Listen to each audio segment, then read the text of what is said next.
Who decides what's allowed on social media? Increasingly, it's the social media companies themselves. Welcome to Plain English, the podcast that goes at the right speed for English language learners. Listen now and read the transcript online at plainenglish.com. Now, here's Jeff, your host for today's episode. Facebook, Twitter, and other social media companies are facing an increasing number of ethical dilemmas with respect to free speech. If someone says something offensive, wrong, hurtful, inaccurate, bigoted, or God forbid, something that provokes violence, what should the social media companies do about it? Hi everyone, welcome to Plain English, the perfect podcast for learning English. Right here, every week, every Monday and Thursday, we pick one thing from the news and talk about it at a slower pace for people who are practicing their English listening. Long-time listeners also know we pick one word or phrase to talk about in detail in the second half of the program. Today, that phrase is come to a head. So listen up for that phrase in the first part of the program, and we'll talk more about it later on. This is episode 90, so that means you can see the episode transcripts with instant translations of keywords and phrases into Spanish, Portuguese, French, Chinese, Japanese, and Italian at plainenglish.com/90. If someone says something on social media that provokes violence against another person, should that person be banned from Facebook? What about if someone just spreads lies and misinformation? These are ethical dilemmas that the social media companies are increasingly having to answer reluctantly. This is not the role that Mark Zuckerberg, the founder of Facebook, wanted when he started his social media website. Facebook was all about connecting people.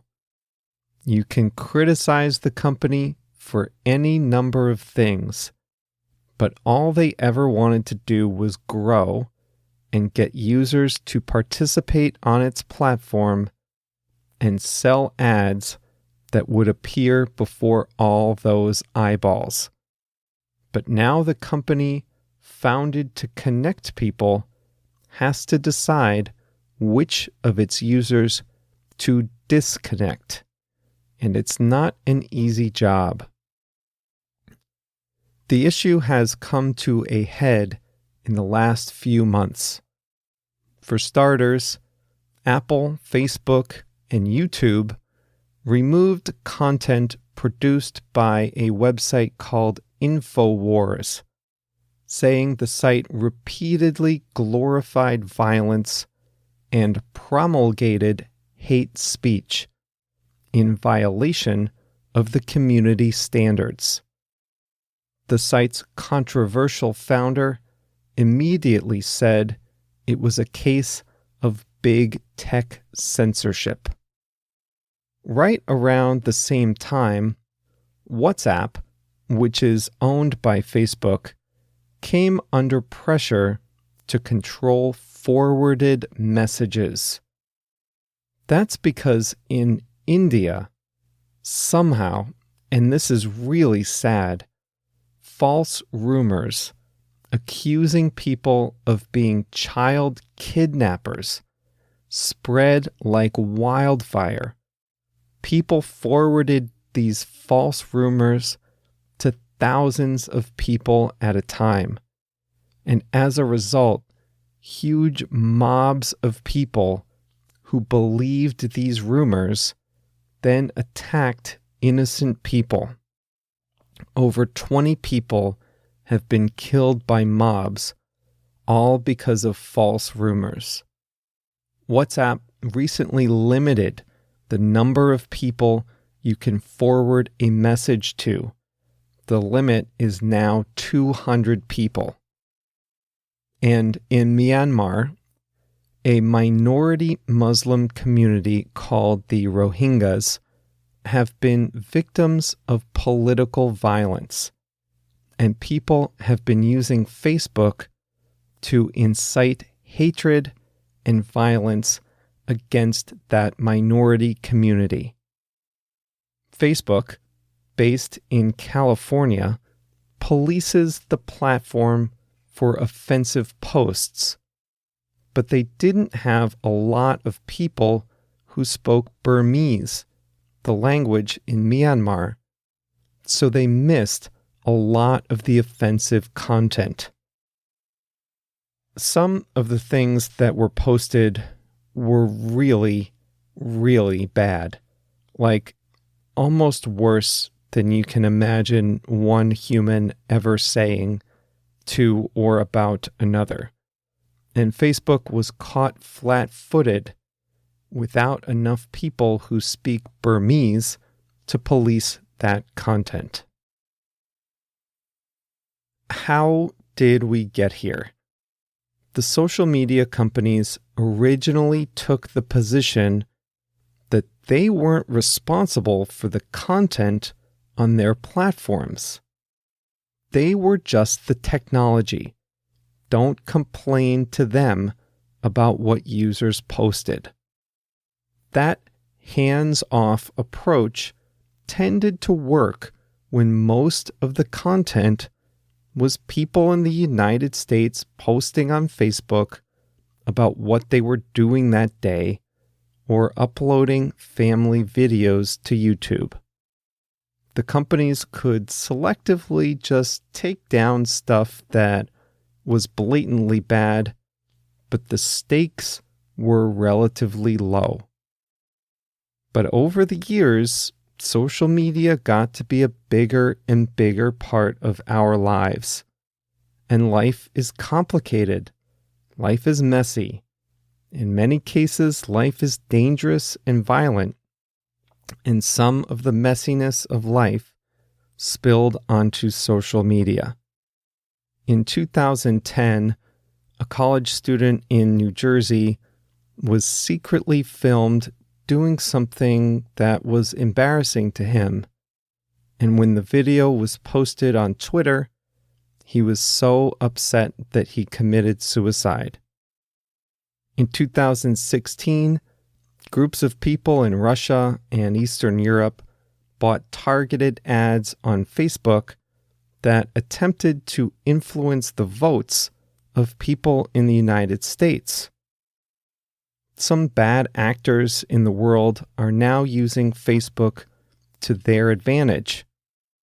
After hiring a cybersecurity expert from the Obama administration, Facebook pulled down hundreds of profiles from Iran and Russia that were being used by foreign governments to influence public opinion in the United States. And of course, the examples I shared earlier, the offensive speech, the incitement to violence. These technology companies are now so big and so profitable that they can't just excuse themselves from being the policeman on their own platforms. The public, including elected officials in Europe and the United States, now expects the companies to act responsibly.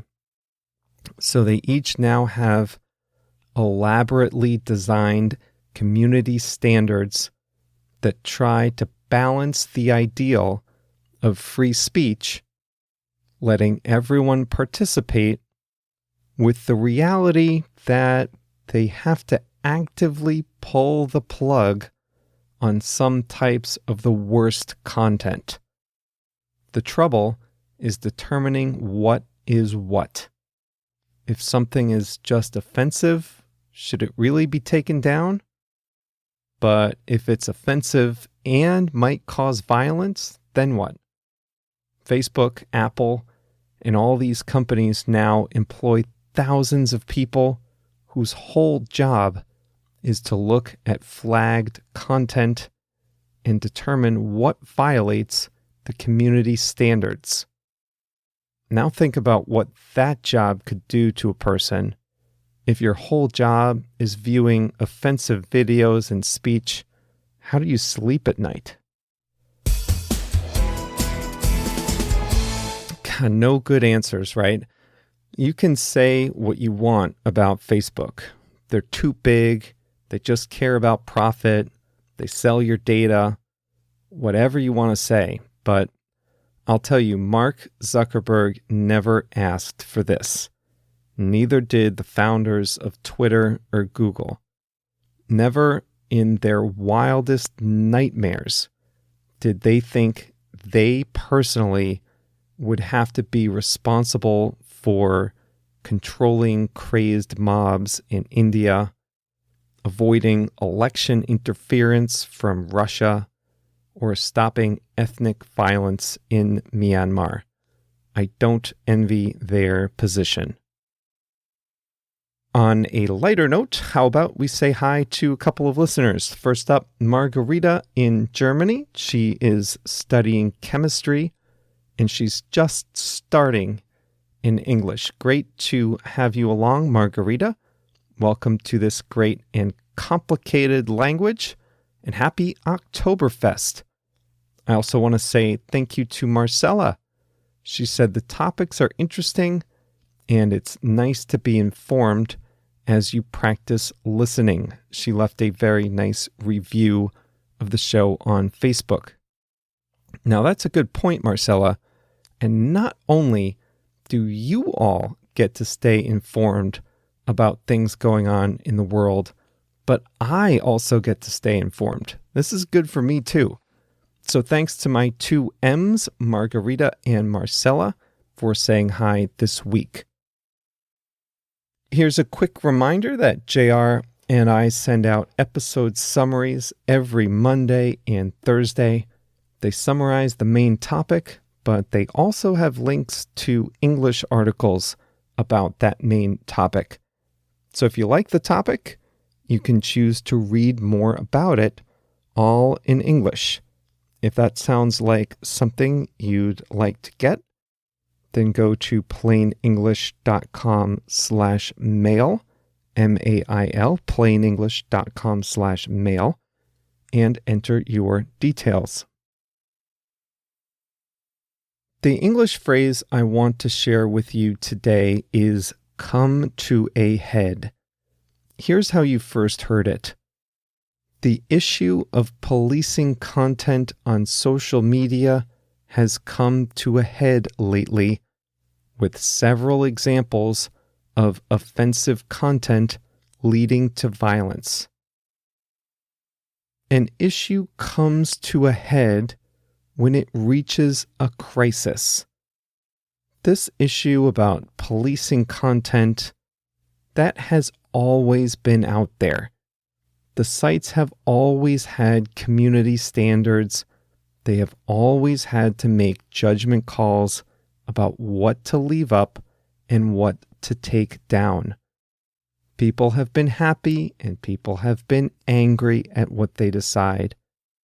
But the issue has been getting gradually more and more important, more and more difficult to deal with. But it came to a head. It came to a crisis this summer with several examples where the big tech companies had to act to solve a really bad situation.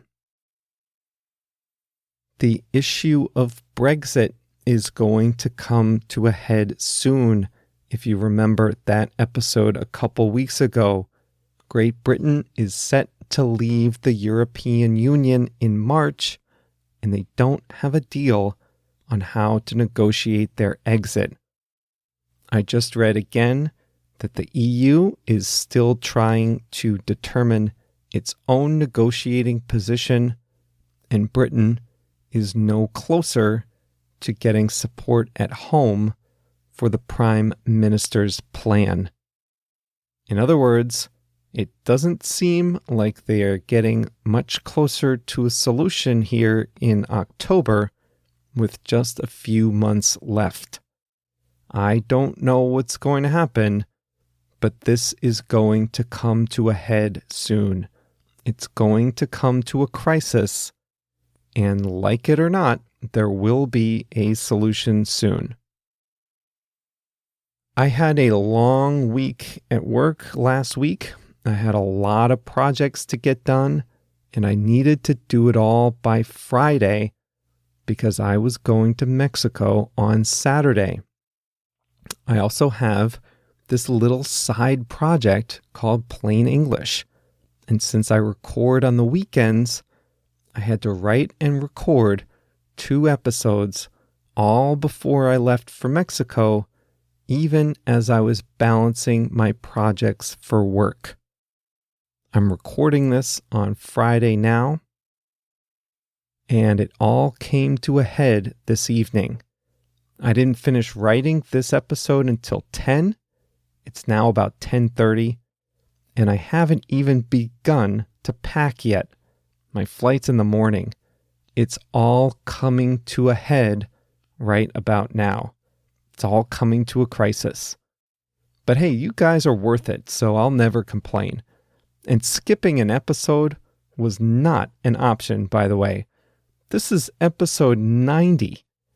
JR and I have never once missed an episode. We were late once, I think, because I had to work really late the night before. I think we got that episode out on a Thursday evening instead of a Thursday morning at 6 o'clock Central Time. With just that one little slip, though, we've been on schedule for coming up on a year now. It's really a pleasure and a privilege to be invited into your world, even for just 15 minutes at a time twice a week. JR and I always love hearing from you and hearing about what your English journey is like. So feel free to drop us a note and let us know how you use Plain English. JR is the producer in Mexico, and his email address is jr@plainenglish.com for those of you who speak Spanish. And I'm Jeff, Jeff, @plainenglish.com. We'll be back again on Thursday with episode number 91. See you then.